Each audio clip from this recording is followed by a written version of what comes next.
how God turns opposition into opportunity. You know, this is something that if you have ever been a Christian, you know that sometimes things just don't go the way you've planned it. And it's often because there is opposition or pushback or some type of, even dare say, persecution against the gospel.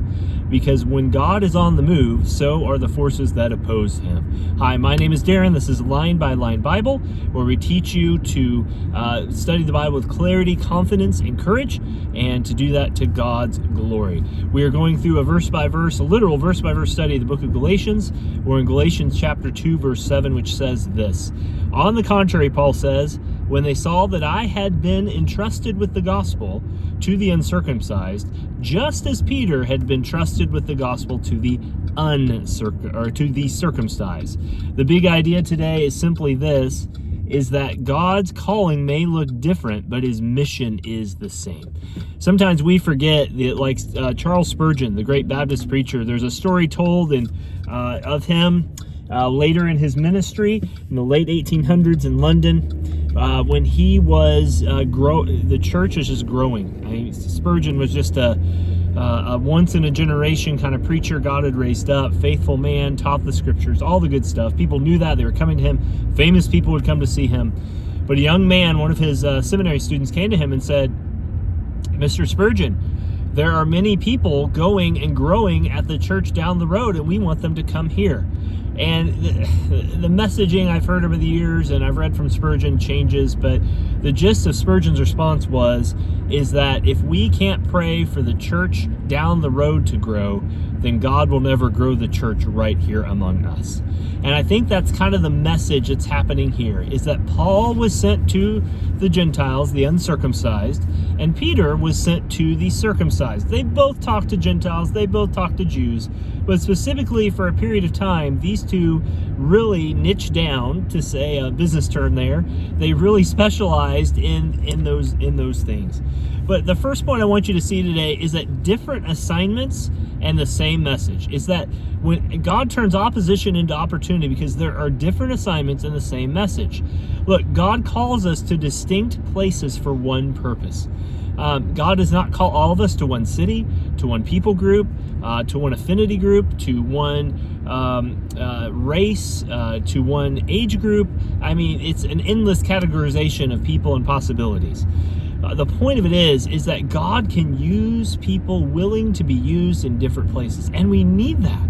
There are some people God has gifted to talk to the rich, and some that do better with the poor. There are some who are more equipped to work with kids than adults.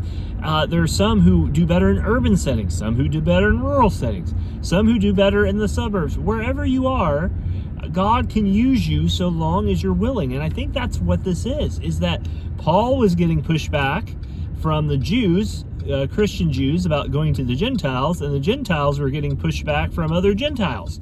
So it was just everywhere the gospel went, it was causing a stir. And because of that stir, we need to remember, number one, that different assignments come with the same message. Opposition does not take out what God can do. Second thing is that recognition comes from faithfulness, not fame. Recognition comes from faithfulness, not fame. Paul was not seeking to win the top 10 baptism award in his denomination. Peter was not seeking to be the best preacher apostle for the year 47 AD or whatever it was. No, they were simply being faithful. Friends, the fruit of ministry, the conversion of souls, the growth of Christians, the fruit of the Spirit among churches and believers, that is a work of God. And yes, we have to labor hard for those things among our brothers and sisters, whether we are leading a church or simply being part of a church. That is true. But there's also truth that we need to know that the fruit of God's work, not the following, proves our call. The fruit, not the following, proves our call. Now, what is fruit? We're not talking apples, oranges, and bananas here, but we are talking a clear sign that God is working among a church, a leader, a ministry, a family, yes, even an individual. And what we are saying is that by this fruit, God is receiving glory. There's something going on that only God could conjure up. And so that could be in one person's life, that could be in a dozen people's lives, that could be in a lot of different ways.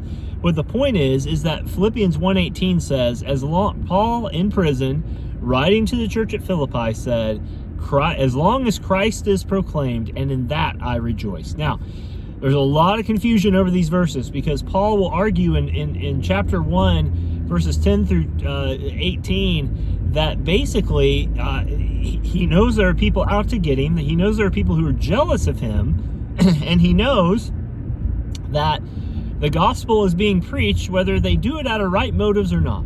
And Paul is not saying that we should support false teachers or false churches. I think the book of Galatians, as we've studied, clearly shows that is not the case. But I think what Paul is saying, and what we do need to take to heart, is that even when people who do evil things try to outdo the gospel, is that Christ can be proclaimed in them even when nothing else makes sense. And so that is just something we hold to. That's something that we need to grow in with. And that's something that we need to hold dear, is that the recognition comes from faithfulness, not from fame. Your goal is not to be famous. It is to be faithful. And that is what God will judge you on Judgment Day, Christian. How faithful were you with the gifts, talent, time, and treasures and opportunities that he gave you there? The last thing, how opposition turns into opportunity, is because cooperation beats competition. Cooperation beats competition. You know, the kingdom expands when we work together. This is what Acts 15:12 says, which is a picture of what's happening here in Galatians 2, is that they listened to Barnabas and Paul. They listened to Barnabas and Paul. Now, Barnabas and Paul would eventually split, at least in different directions, over a disagreement about the basically the ministry fitness, or the worth of sending John Mark along. And they eventually, we don't know, we never see Barnabas and Paul interacting again, but we do see, I believe in Colossians, Colossians 4, where John Mark is sent to get the scrolls for Paul and bring them back to him. And so we know that at some point John Mark is a lightning rod between Barnabas and Paul. But at the end of the day, Barnabas and Paul have been cooperating for the gospel. Now, this is one of those things that we just need to speak to for a second. I've been in small towns. I grew up in one. I've served in one. And there's always, in some small towns, a thing called a ministerial alliance, or a pastor's alliance, or something like that. And some of you may know what this is. It basically is where churches band together, and it's a good marker. They band together to try to relieve the needs of people that need physical help. And that's a really noble goal. But friends, sometimes these types of works are lumped in to groups of churches that are church by name, but in practice and doctrine are quite opposed to even basic biblical Christianity. And so I think that we can partner with people to help other people. That's a very basic thing in the Bible. But when we start attaching Jesus' name to it, and we sacrifice all the things that Jesus' name means for the sake of unity and cooperation and inclusion and all those things in the name of Jesus, we have to be super, super careful. So Paul and Barnabas were not speaking two different messages. They were speaking one, and they believed the same things.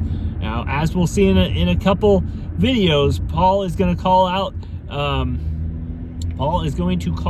Peter for his hypocrisy of spending time with the Gentiles and then ignoring them when the Jews are around. But the point of it is that competition kills partnership, but